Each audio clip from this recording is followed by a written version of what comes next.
Bismillahirrahmanirrahim.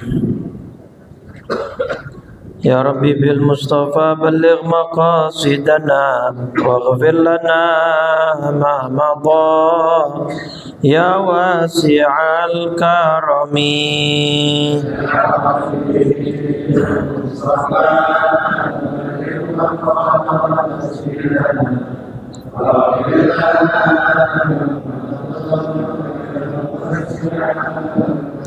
Muhammadun sayyidul kaunaini wathaqalaini wal fariqaini min urbin wa min ajami.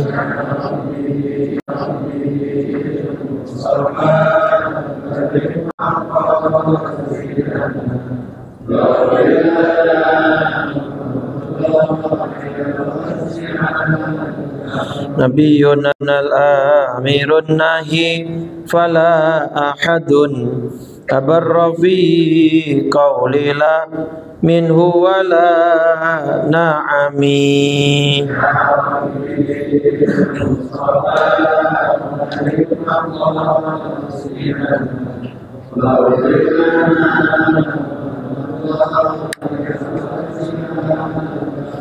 Huwal habibul ladzi turja syafa'atuhu likulli hawlim minal ahwali muqtahami.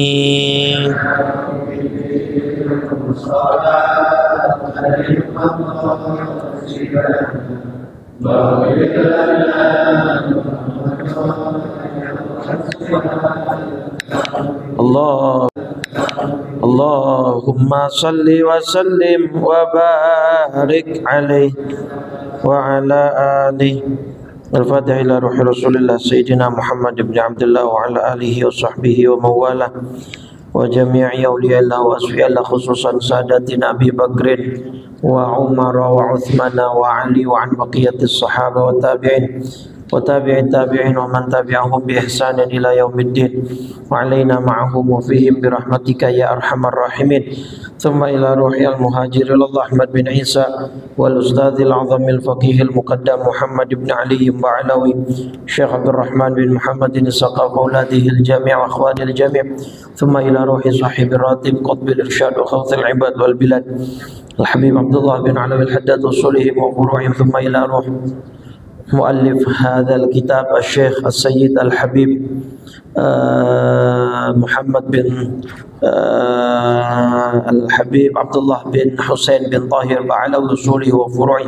ثم إلى الشيخ نووي بن عمر الجاوي البنتني وصوله وفروعه. مع الله الكريم تغشاهما بالرحمة والمغفرة ويعين علينا من بركاتهما وعلومهما ونفحاتهما في الدين والدنيا والآخرة. ثم إلى علانية الفتوح والمنوح والرسوخ وتوبة النصوح وصلاح الجسد والروح وإلى حضرة النبي. الفاتحة. أعوذ بالله من الشيطان الرجيم. بسم الله الرحمن الرحيم. الحمد لله رب العالمين الرحمن الرحيم مالك يوم الدين إياك نعبد وإياك نستعين صراط المستقيم صراط الذين أنعمت ghairil maghdubi alaihim waladdallin. Amin. Bismillahirrahmanirrahim. Nawaitu ta'alluma wa ta'lima wa ta'lima wa tadhakkura wa tadhkira wa naf'a wal intifa'a wal ifadata wal istifadata wal hatha ala tamassuki bi kitabillahi wa bi sunnati rasulillahi sallallahu alaihi wasallam wa du'a ilal huda wa dalalata alal khair ibtigha'a wajhillahi wa mardatihi wa qurbihi wa thawabihi. Bismillahirrahmanirrahim. Assalamualaikum warahmatullahi wabarakatuh. Innal hamdalillah wa nastaghfiruh wa na'udzu billahi min syururi anfusina wa min sayyiati a'malina wa man yudlil sadri wa yassir sehat walafiat dalam keadaan panjang umur sehingga kita diberikan kesempatan oleh Allah untuk hadir dalam rangka melaksanakan kewajiban kita dari mulai salat maghrib berjamaah dan nanti insyaallah kita tutup dengan isya berjamaah. Mudah-mudahan semuanya diterima oleh Allah Subhanahu wa taala. Shalawat teriring salam tak lupa senantiasa kita curah limpahkan kepada junjungan kita baginda Nabi besar Muhammad sallallahu alaihi wasallam serta seluruh keluarganya, para sahabat dan pengikutnya hingga yaumil qiyamah. Mudah-mudahan kita semua yang hadir kelak mendapatkan syafaat dari baginda Rasulullah sallallahu alaihi wasallam. Amin ya rabbal. Bismillahirrahmanirrahim. Qala Syekhul Muallif rahimahullahu ta'ala wa adaman naf'a bihi wa bi barakati ulumihi wa bikum fid daraini amin radhiyallahu ta'ala anna wa ankum. Dan di antara yang masih kita bahas adalah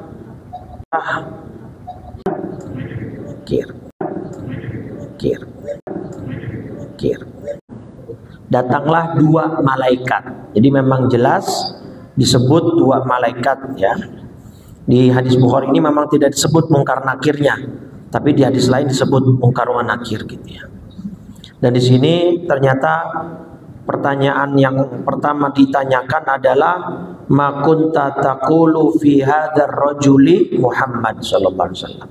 Apa pendapatmu tentang pria yang bernama Muhammad sallallahu alaihi wasallam? Ketika yang jawab itu jamaah Masjid Nurul Amal, dijawab asyhadu annahu abdullahi wa rasuluh.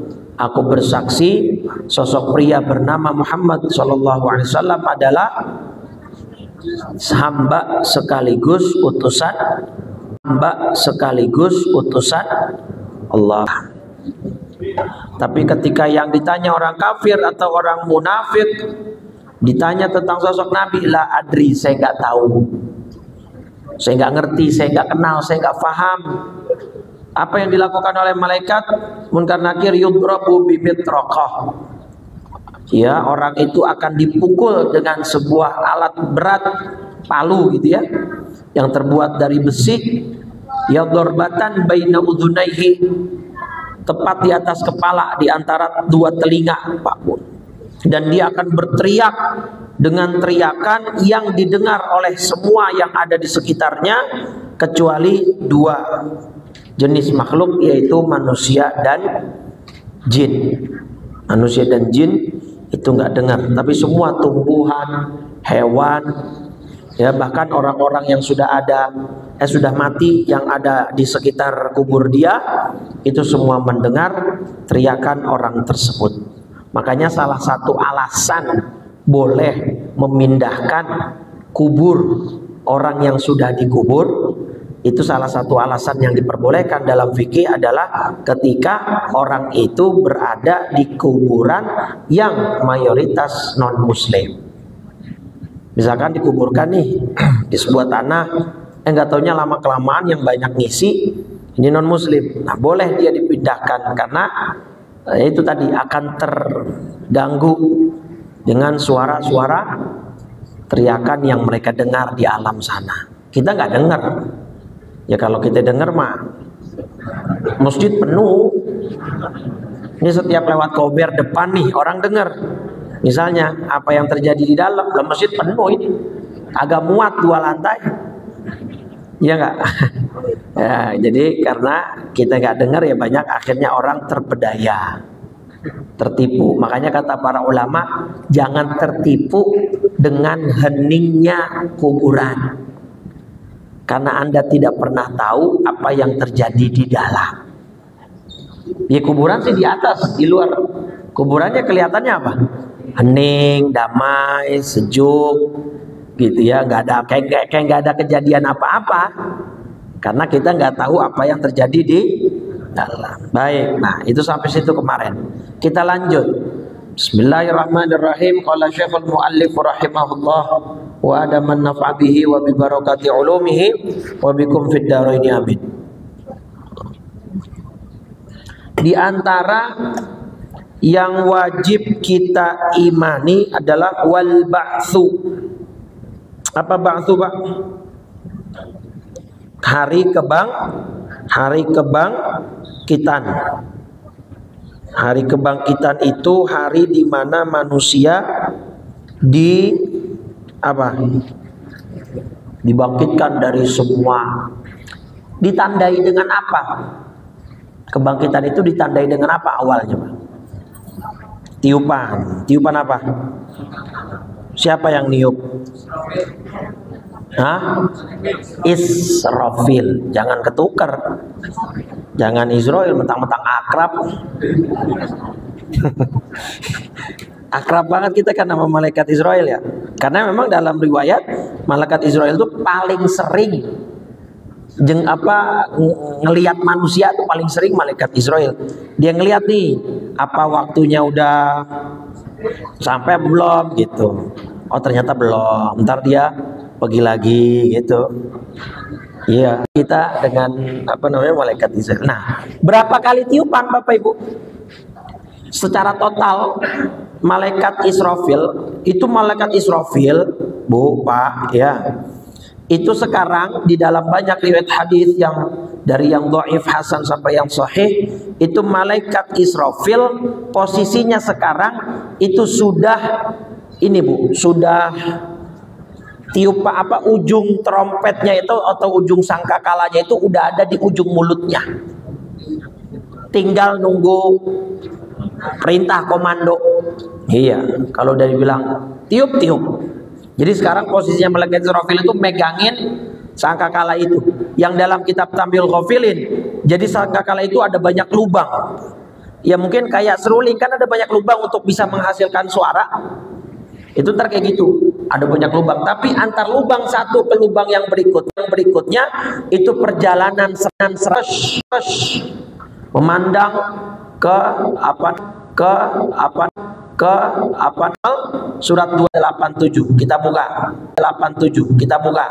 Cara tiupan kejutan dengan tiupan berikutnya itu 1 kali waktu periode. Jadi nggak ada jeda waktu gitu. Tiupan kedua dan ini ayatnya bilang semuanya mati kecuali yang dikehendaki oleh Allah. Kira-kira yang kagak mati siapa? Malaikat semua, malaikat siapa? Secara umum malaikat mati semua. Kan makanya di sini ada yang ada di langit. Dan kebanyakan malaikat ada di mana? Di langit, mati juga Pak. Cuman ada yang nggak mati. Siapa kira-kira yang nggak mati? Malaikat pertama kali dah, yang paling jelas. Lah yang lagi niup.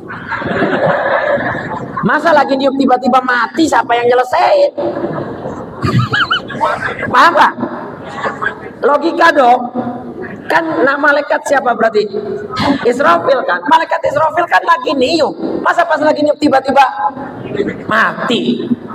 Kagak kelar niupnya. Kalau kagak kelar, kagak musnah ini, kagak binasa alam semesta. Berarti yang paling nomor satu pasti kagak mati siapa? Ya Israfilnya, karena dia yang lagi niup. Betul nggak? Satu. Yang kedua siapa? Nah, ini kan malaikat Israfil cuma niup. Yang nyabut nyawa tetap siapa? Israel. Maka yang gak mati selanjutnya siapa? Israel. Tuh, udah pasti. Nah, ini Israfil dan Israel punya jenderal. Jenderalnya gak mungkin mati. Siapa jenderalnya? Malaikat Jibril. Tuh, udah 3 nih gak mati nih. Mikail, Israfilnya, Israel, Jibril. Nah, satu lagi itu malaikat pemanggul arasy. Jadi arasy itu kan makhluk Allah besar sekali nih arasy Bu. Itu ada malaikat yang manggul, yang mikul. Itu ada jumlahnya 8 malaikat. Ya, di surat Al-Haqqah surat 69 ayat 17. Ya. Nah, berapa malaikat pemangku atau pemanggul arasy? Pada hari itu 8 malaikat arasy atau singgasana Tuhanmu di atas kepala mereka. Nah, 8 malaikat ini tidak mati. Jadi totalnya berapa? Malaikat Israfil, Israel, malaikat Jibril, dan malaikat pemanggul arasy. Udah. Sisanya mati. Sisanya mati. Bahkan ketika malaikat Israfil pun sudah menyelesaikan tugasnya, nah malaikat malaikat Jibril juga sudah selesai, semua mati nanti. Tinggal terakhir kali. Siapa yang nggak mati, yang belum mati? Yang terakhir kali Israel. Jibril udah, Israfilnya pun sudah. Kan udah tegas, udah selesai tugasnya, udah kelar. Nah, tinggal siapa berarti yang belum? Malaikat Israel. Dalam kitab Tamil Ghafilin ada riwayat malaikat Israel disuruh milih. Ditanya mau Allah, Israel udah selesai semua? Udah. Yang benar? Udah ya Rob. Udah mati semua? Udah. Coba cek lagi. Beneran? Udah ya Rob, kata malaikat Israel. Masih ada yang belum? Belum. Udah semua, kata malaikat Israel. Maksud Allah siapa? Lah ente kan belum ini ente, katanya. Ini nanti soalnya berkaitannya dengan apa? Surat apa itu Bu? Ar-Rahman ya. Wa yabqa wajhu rabbika dzul jalali kullu man 'alaiha fan. Semua yang ada di muka bumi bakalan musnah, bakalan binasa semua, nggak ada pengecualian. Nah, paling terakhir adalah malaikat Israel. Tuh ya, surat Ar-Rahman surat 55 ayat 26 dan 27. Ya, ayat 26 27, semua yang ada di bumi itu akan binasa dan yang kekal hanyalah Allah Subhanahu wa taala. Nah, nanti terakhir malaikat siapa? Israel disuruh milih, mau nyabut sendiri apa saya nyabut, kata. Itu riwayat Tamil Ghafilin begitu. Malaikat Israel milih, saya aja dah sendiri. Nyabut sendiri tuh Pak. Nah, di Tamil Ghafilinnya itu riwayatnya malaikat Israel ngerasain sakit juga. Kata malaikat Israel begini, aduh ternyata sakit banget. Kalau tahu begini, dulu ketika saya cabut orang beriman akan lebih saya perhalus dan perlembut lagi. Kalau taunya sakit begini tuh. Padahal memang Nabi dengan dengan malaikat Israel tuh udah punya MOU, Pak. Pokoknya setiap umatku yang beriman nyabutnya jangan kasar-kasar. Udah dibilangin sama Nabi, tapi tetap sakit. Makanya kita doanya hawwin alaina fi sakaratil maut. Ya Allah, ringankan. Ya, ringankan atau kecilkan rasa sakit dari sakaratul. Kalau dihilangin nggak bisa. Gitu. Nah, malaikat Jibril juga kesakitan. Selesai. Mati semua. Tinggal siapa? Wa yabqa wajhu rabbika dzul jalali wal ikram. Tinggal Allah sendiri. Dan di situ Allah akan berseru, menyeru ya. Di dalam surat Ghafir tuh, surat 40 ayat 16. Ini Allah bakal menyeru kepada sendirinya sendiri karena udah nggak ada siapa-siapa. Limanil mulkul yaum. Ayo, milik siapa kerajaan pada hari ini? Allah jawab sendiri, lillahil wahidil qahhar. Hanya milik Allah yang Maha Esa dan Maha mengalahkan. Jadi Allah lagi pengen apa ya bahasanya, nyombong juga kagak pantas, orang kagak ada siapa-siapa. Jadi Allah lagi pengen nyindir manusia. Mana nih yang dulu ngaku raja, mana yang dulu ngaku sebagai penguasa hebat, ya kan, yang ngaku sebagai Tuhan bahkan kayak Fir'aun, mana mati semua. Katanya kamu orang hebat, katanya kamu berkuasa, katanya kamu begini dan begitu. Ternyata nggak ada sisa satu pun. Punya siapa hari ini? Kerajaan siapa yang hakiki? Limanillahil wahidil qahhar. Allah jawab sendiri. Hanya Allah, milik Allah yang Maha Esa. Tuh, maka jadi sombong jangan, jadi orang jangan sombong belagu, semuanya mati. Semuanya bakal mati.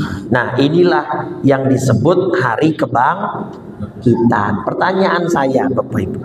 Allah tuh pernah kesinggung tahu sama manusia. Allah tuh pernah sakit hati kalau bahasa kita ya, bahasa manusianya nih. Artinya tersinggung lah. Allah tuh tersinggung, Allah marah dengan bahasa manusia tentu ya. Sama manusia. Kenapa Allah marah? Gini. Ini pembahasan agak sedikit dalam nih. Tolong agak fokus.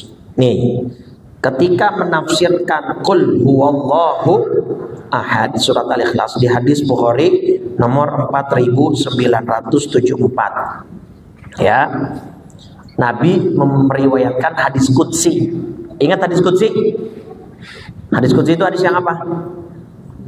Yang langsung dari Allah. Jadi dia secara hakikat adalah firman-Nya Allah Subhanahu wa taala.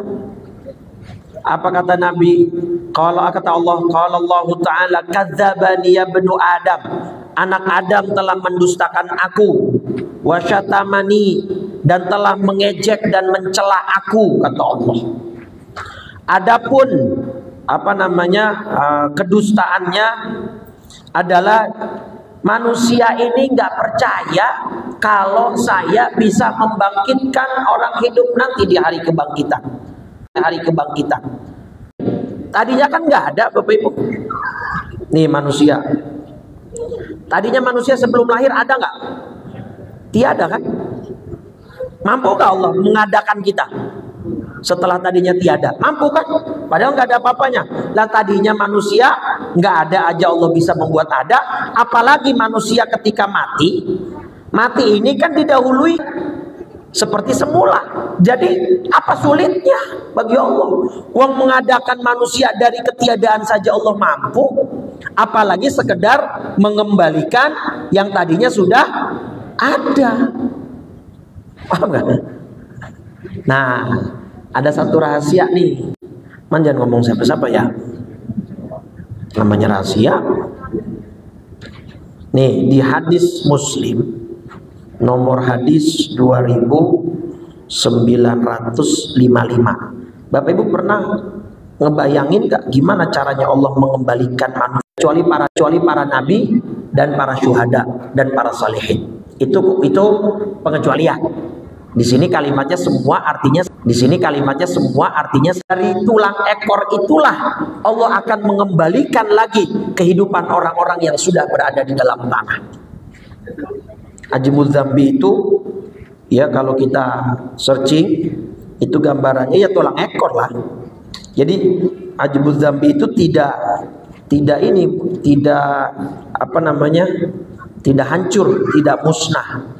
Jadi dari satu titik ini besok Allah mengembalikan puluhan miliar atau bahkan mungkin triliunan manusia.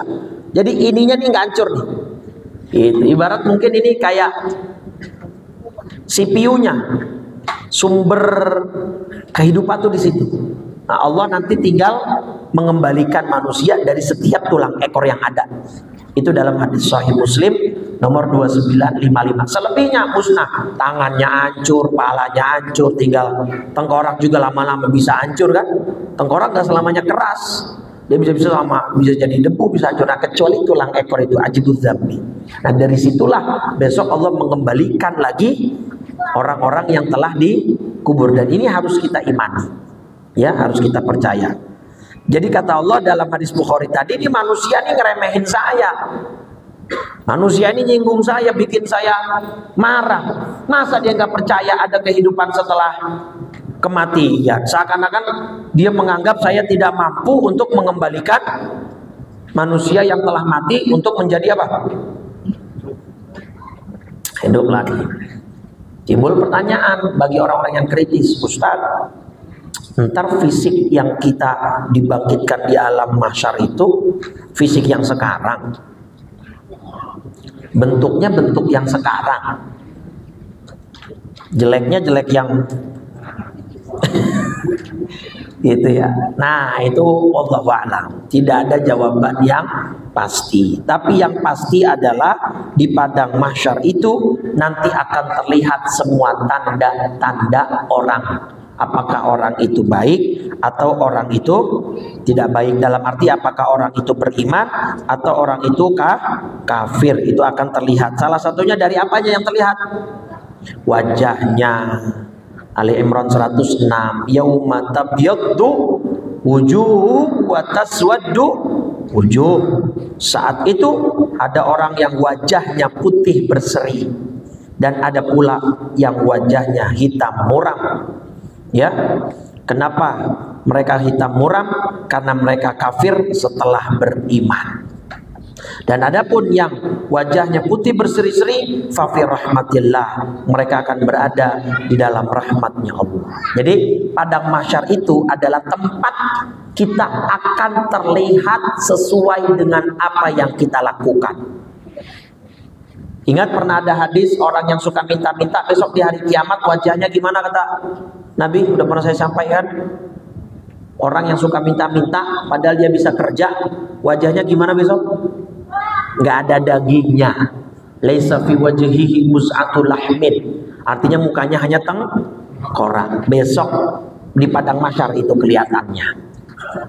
Terus ada lagi tentang orang yang dulunya nggak buta, tapi begitu dibangkitkan dalam keadaan buta, sampai mereka protes kepada Allah. Surat Toha surat 20 ayat 124. Ya, waman a'radu an dzikri, siapa yang berpaling dari peringatanku. Ulama tafsir menafsirkan peringatan di sini Al-Qur'an, Bapak Ibu. Jadi kalau ada orang yang berpaling dari Al-Qur'an, dia akan menjalani kehidupan yang sempit, dan kami akan kumpulkan dia pada hari kiamat dalam keadaan buta. Dan mereka akan berkata, ya Tuhan, ya Allah, mengapa kau kumpulkan aku dalam keadaan buta, padahal dulu aku dapat melihat. Apa jawaban Allah? Qala kadzalika atatka ayatuna fanasitaha. Ya udah, dulu kamu punya mata, bisa melihat, tapi kamu berpaling mengabaikan ayat-ayat kami. Ya sekarang gantian, kamu yang diabaikan. Paham ya?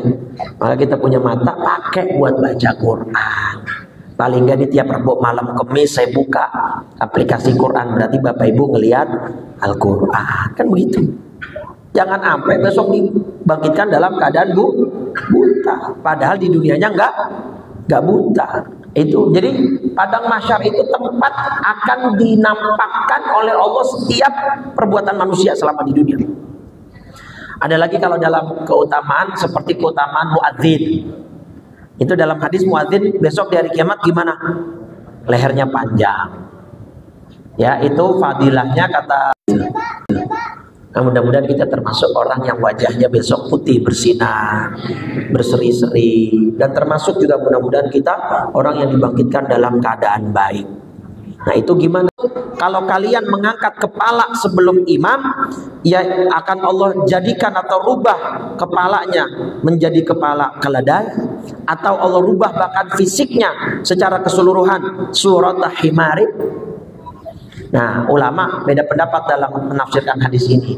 Maksudnya kapan Allah rubah kepala manusia itu jadi keledai? Ada 3 pendapat. Satu pendapat, dan ini yang mayoritas, ini cuman simbolik. Himar itu kan hewan yang paling bodoh, Pak. Dia diapain aja, dipecut apa segala macam buat bawa-bawa barang, dia nggak ada nolaknya, nggak ada marahnya, nggak ada protesnya. Nah, maka maksudnya kepala keledai ini sebagai sindiran, berarti orang yang berjamaah selalu mendahului imam orang bodoh, yang nggak ngerti hukum, nggak ngerti ketentuan. Pendapat kedua, beneran Allah bisa merubah orang palanya menjadi pala apa? Pala keledai, sebagaimana dulu orang-orang zaman terdahulu banyak yang dirubah oleh Allah menjadi apa? Kera, jadi monyet. Itu surat Al-Baqarah ayat 65. Kunu qiradatan khasiin. Ya kan? Sungguh kamu telah mengetahui orang-orang yang melakukan pelanggaran di antara kamu pada hari Sabat. Sabat ini Sabtu nih. Yang dulu orang-orang Yahudi dilarang buat mancing, tapi sama Allah diuji. Giliran dilarang buat mancing di hari Sabtu, ikannya malah banyakan di hari itu. Diuji sama Allah tuh. Sama kayak sekarang. Anda misalkan lagi mancing azan. Begitu lagi azan, lagi dapat gitu. Ujian dari Allah itu lagi banyak-banyak itu. Atau teman-teman saya atau jamaah-jamaah saya muda banyak nih yang kerja jadi ojol. Itu jam-jam maghrib kan jam-jam ketepaan waktu jam pulang kerja. Itu aplikasi lagi gacor-gacornya itu. Lagi orderan lagi. Akhirnya ketika dia ambil orderan, nggak tahu dia jauh nganterin pulangnya, kena macet pula maghribnya. Nah, itu ujian. Ya. Sama nih kayak orang Yahudi yang disuruh. Nah, sama Allah kan kami katakan kepada mereka kunu qiradatan khasiin, jadilah kamu kera yang hina. Dalam sebagian ulama tafsir mengatakan beneran berubah jadi monyet. Jadi apa susahnya bagi Allah merubah orang jadi keledai gara-gara dia selalu mendahului apa? Gerakan imam gitu ya. Itu pendapat kedua. Pendapat ketiga, ini nanti Allah rubahnya di mana? Di padang mahsyar. Sebagai tanda, oh ini orang dulu ketika di dunia sukanya duluin imam. Tuh. Nah, ini juga koreksi buat kita masing-masing jamaah dan koreksi buat imam. Ya, artinya imam juga harus menyinkronkan gerakan dengan takbir. Yang jadi makmum juga sabaran dikit. Gitu. Emang kita lagi balapan MotoGP. Main dulu-dulu Imam itu dijadikan imam untuk diikuti, gitu ya. Baik. Itu, jadi itulah gambaran orang-orang yang seperti itu nanti akan terlihatnya di mana? Di padang mahsyar. Jadi ada yang bilang 2 kali, ada yang bilang 3 kali. Tadi itu ya, yang bilang 3 kali tadi cuma tambahan 1, dan nanti yang tambahan. Nah di padang mahsyar itu juga ya surat Abasa itu kan lari dari anak. Fa'idha ja'atis shakhah, dan apabila datang suara yang memekakan telinga, yaitu kapan? Suara yang dihasilkan dari tiupan sangkakala yang keberapa? Yang kedua. Saat itu lari manusia dari saudaranya, lari dari ibu dan bapaknya, lari dari istri dan anak-anaknya. Saat itu semuanya punya urusan masing-masing. Semuanya khawatir, semuanya ketakutan, semuanya ngerasa amal ibadahnya masih kurang, ngerasa dosanya masih minta tolong sono kemari, nggak bisa, nggak ada yang bisa nolongin, bahkan nggak ada yang mau nolongin. Nah itu di padang mahsyar. Itu harus kita imani, harus kita percaya pada bahwa hari itu pasti akan tiba, akan datang dan akan terjadi. Ya, itu bagian dari kita mengimani Nabi. Jadi mengimani apapun yang dibawa beritanya oleh Nabi Muhammad Sallallahu Alaihi Wasallam. Jadi wal ba'tsu wal hasyru tadi itu dah. Dan apa namanya, hari kebangkitan, wal qiyamatu, dan hari kiamat. Nah, sedikit nih sebagai penutup. Hari kiamat itu nanti orang-orang kan sampai dikabarkan apa? Yang ibu lagi nyusuin anak aja, anaknya diapain? Ditinggalin, dilemparin. Dari saking apa? Takutnya sama hari kiamat goncangan. Yauma tarawnaha tadhalu kullu murdi'atin amma arda'at. Ya saat itu kamu melihat guncangan, semua perempuan yang lagi menyusui anaknya akan lalai terhadap anak yang disusuinya. Ini sebuah gambaran yang sangat sempurna Bapak Ibu. Ibu itu kan sebuah simbol kasih sayang tanpa batas. Betul nggak? Makanya ada pepatah kita, kasih ibu sepanjang jalan. Nah kalau ibu saja sudah sampai tega meninggalkan dan menelantarkan anaknya yang lagi disusuin, itu menggambarkan berarti suasananya saat itu sangat amat mencekam. Sampai anaknya jadi tinggalin, gak dipeduliin, gitu Pak. Ini kan ayat udah ada dari 14 abad yang lalu. Ngapa manusia kagak percaya? Giliran saintifik atau saintis, giliran ahli riset ini, riset itu, studi ini, studi itu, ahli ilmiah mengatakan bahwa ini, pada percaya, pada yakin. Nah ini Al-Quran udah ngomong dari 14 abad yang lalu sebelum adanya riset-riset dan penelitian itu. Kenapa kita tidak seyakin itu dengan kalam Allah? Nah nanti di antara apa yang terjadi apa? Az-Zalzalah surat 99. Idza zul wa akhrajatil, dan bumi saat itu mengeluarkan beban-beban berat yang dikandungnya. Di dalam hadis Muslim, salah satu beban berat bumi yang keluar apa? Emas. Keluar nih emas banyak banget. Orang datang ngeliatin, wah ada emas nih. Tapi bukan buat perebutan ambil.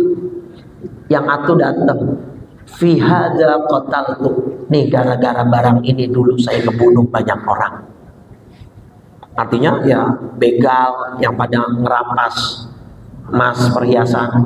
Bahkan ada tuh yang di mana seorang tante bibi itu ngebunuh ponakannya gara-gara emas, kalung emasnya. Di mana itu kasus bibi tante. Jadi ya Allah, cuman gara-gara apa namanya kalung emas itu tante ngebunuh ponakan. Nah, ini tuh di mana namanya bukan di Tangerang itu di agak di Sumatera apa ya? Iya ini kan. Nah ini nih, demi perhiasan emas tante tega bunuh keponakan berusia 8 tahun di Boltim. Boltim mau mana ya?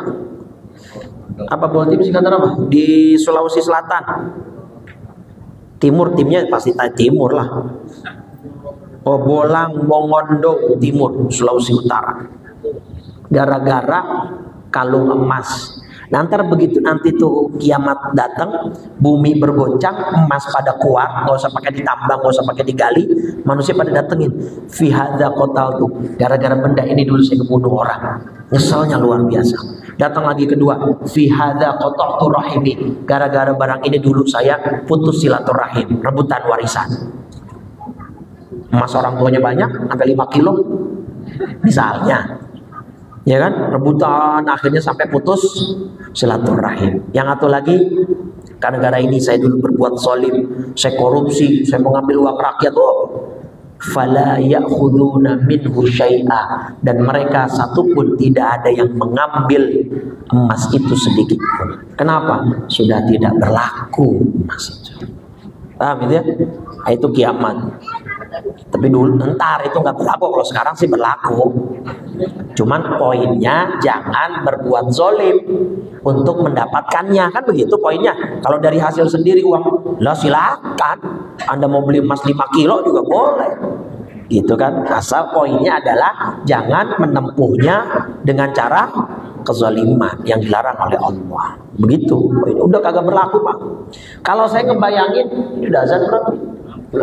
Kalau saya ngebayangin tapi akhirat kita tuh nyeselnya kayak apa? Dunia ini kan kayak permainan, Pak. I'lamu annamal hayatud dunya la'ibun wa lahun wa zinatun wa tafakhurun bainakum wa takatsurun fil amwali wal aulad. Surat Al-Hadid itu surat 57. Permainan, dunia ini permainan. Kalau saya mengibaratkan kayak mainan monopoli, Pak. Tahu mainan monopoli, Pak? Di monopoli dulu kita bisa beli apa? Apaan aja. Di rumah, hotel, bandara, sampai negara bisa kita beli.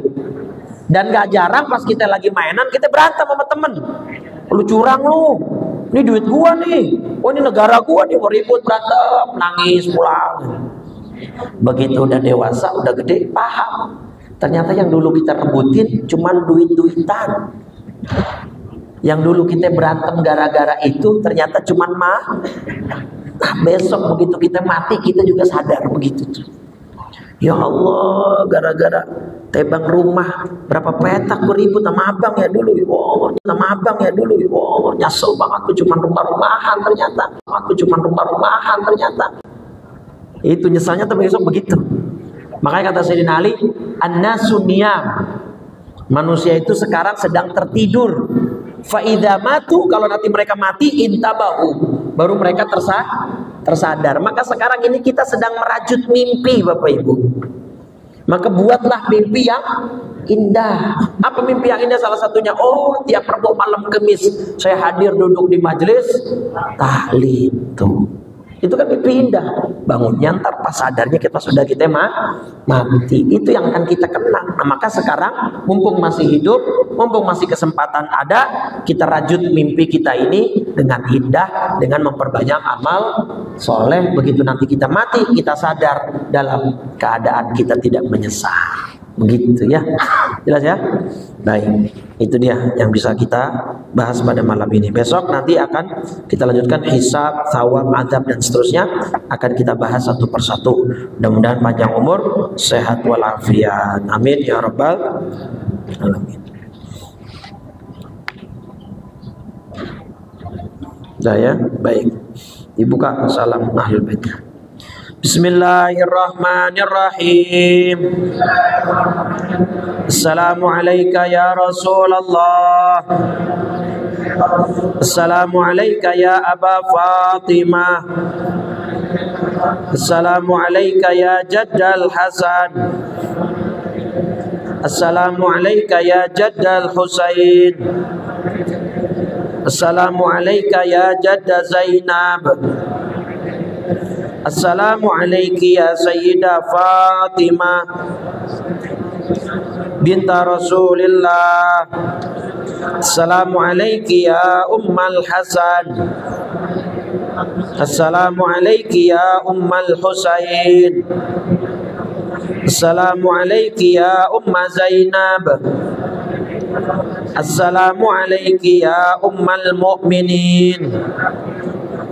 Ya Sayyidah Khadijah binta Khuwailid. Assalamualaikum ya Umma Fatimah. Assalamualaikum ya Umma Rasulillah. Ya Sayyidah Aminah binta Wahbin. Assalamualaikum ya Amiral Mu'minin. Ya Ali ibn Abi Talib. Assalamualaikum ya Abul Hasan. Assalamualaikum ya Abul Husain. Assalamualaikum ya Aba Zainab. Assalamualaikum ya ummata Muhammad fi masyariqil ardi wa magharibiha. al-ahya'i minkum wal amwat wa rahmatullahi wa barakatuh. Qala Nabi Muhammad sallallahu alaihi wasallam afdalu ma qultuhu ana wan nabiyuna min qabli la ilaha la ilaha la ilaha Muhammadur Rasulullah sallallahu alaihi wasallam kalimatu haqqin 'alaiha nahya wa 'alaiha namut wa biha nub'atu insyaallah ta'ala minal aminin. Allahumma inna nas'aluka al-huda wat tuqa wal afafa wal ghina. Allahumma ati nufusana taqwaha wa zakkiha anta khairu man zakkaha anta waliyuha wa maulaha bi rahmatika ya arhamar rahimin. Ya muqallibal qulub tsabbit qulubana ala dinika wa ta'atik. Ya muhawwilal hawli wal ahwal hawwil ahwalana ila ahsanil hal. Rabbana la tuzigh qulubana ba'da idh hadaytana wa hab lana min ladunka rahmah innaka antal wahhab. Rabbana atina fid dunya hasanah wa fil akhirati hasanah wa qina adzabannar. Wa sallallahu ala sayidina Muhammadin wa ala alihi wa sahbihi wa sallam walhamdulillahi rabbil subhanakallahumma wa bihamdika asyhadu an la ilaha illa anta astaghfiruka wa atubu ilaik. Wa lafu minkum. Assalamualaikum warahmatullahi wabarakatuh.